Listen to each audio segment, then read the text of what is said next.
Welcome back to our continuing study in the Gospel of Matthew. In this next portion, we are going to be reading from Matthew chapter 26 and verses 15 and 16. I'm going to be reading from the Revised Standard Version.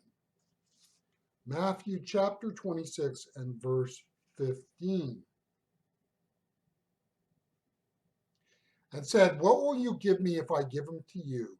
And they paid him 30 pieces of silver. And from that moment, he saw an opportunity to betray him. When we read these verses, it probably supports the view that the reason Judas betrayed Jesus was not monetary. Now, you might think that's a bit strange, given the fact that Judas was given so much, a certain amount of money, that to say it was not monetary. Well, when we look at this money, what are we to make of it? You know, it's there, the figures are there. How do we make sense of it?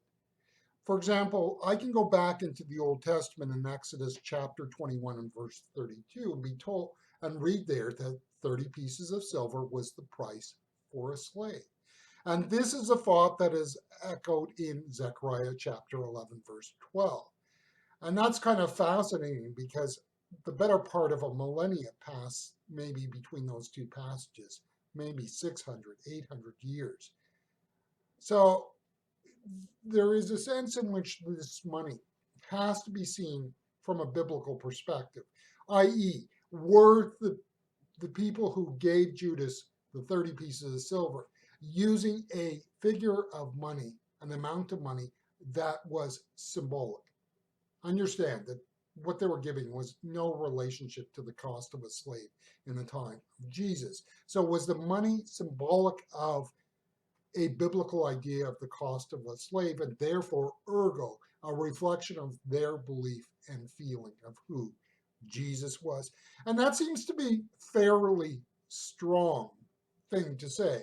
In other words, there's not much reason to doubt that that is probably in part where it is coming from. In this way, the religious leaders were making a statement about their feelings on who Jesus and what Jesus was. It was probably used because it was not really a significant amount, which again reflects their low view of Jesus. In other words, think of it this way: if they invested a whole lot of money to get Jesus arrested and killed, that says that Jesus is of value. The price of a slave? No. Judas made money off of the betrayal of Jesus, but it seems that money was not the primary issue. Judas had been making money off of Jesus for a while, and we noted in the previous reading that in John's gospel, we are told that Judas was a thief. He was skimming money off the top of the treasury for the apostles. So to look at the 30 pieces of silver that Judas got and say that he was going to make money off of Jesus seems to beg the issue, because if he was a thief and making money off of the treasury, wouldn't it make more sense to keep a good thing going than to, as it were, have Jesus arrested and eventually, allow them to do what he did? And I think we also need to step back and look at Judas in light of the other apostles. You see, I think we can obviously get into danger if we over psychologically examine this. We don't have these people present. But when you look at Judas versus the other apostles, where did he actually stood? And I think when you look at like Peter, there is a sense in which Peter, we know, would betray Jesus.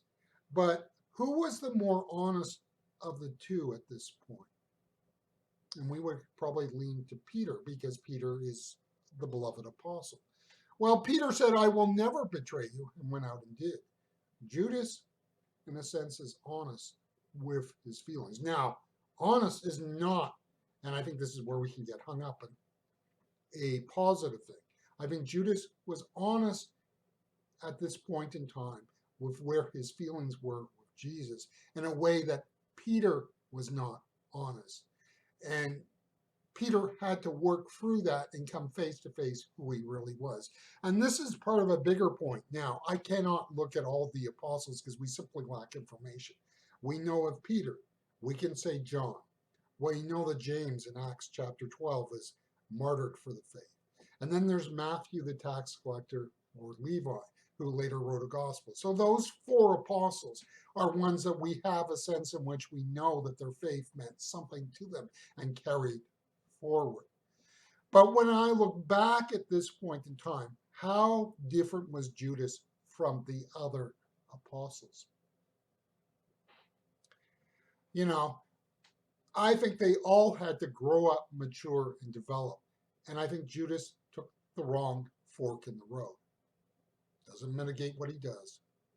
You know what the worst part of following Jesus is? Jesus will show you for what you are. He will reveal to you all that you are not. He will expose your secret sins and your forbidden passions. Did Jesus know that Judas was a thief? I have a hard time answering in any other way but to say yes. Did Judas want Jesus to show him for what he was? I do not think so. I think Judas reached a point where he could no longer live with the expectations that Jesus had for him. I think Judas could no longer live with the fact that Jesus really knew who and what he was. I think Judas was conflicted between aspirations of what he could and awareness of what he was, and that gulf in between, which would take tremendous personal effort by the grace of God to overcome. He sold out Jesus as a way to deal with and resolve the conflicts within. Now, I want to be somewhat vague here because I don't think we can say definitively, but I don't think you can see the betrayal of Jesus by Judas as a monetary issue. I think it's a reflection of the spiritual struggle within and the decision that Jesus was pushing him, and he no longer wanted to be pushed forward, and he pushed back, as it were. We tend to paint in the evangelical church a rose-colored version of the Christian faith. The reality is that being a Christian at times can be complete and total misery. We are aware of Jesus' aspirations for us and awareness of the fact of what we are not. I think there are moments in the journey of faith that the faith hangs in the balance. We can go either way. When we come through these experiences, we have a deeper faith and are more committed than ever. Then somewhere down the road, we will repeat the cycle. Live long enough and you will do this several times? I'm not too sure. The life of faith can be pure misery because we are sinners who love our sin. Jesus will break us out of our ungodly habits if we do not turn aside and reject him.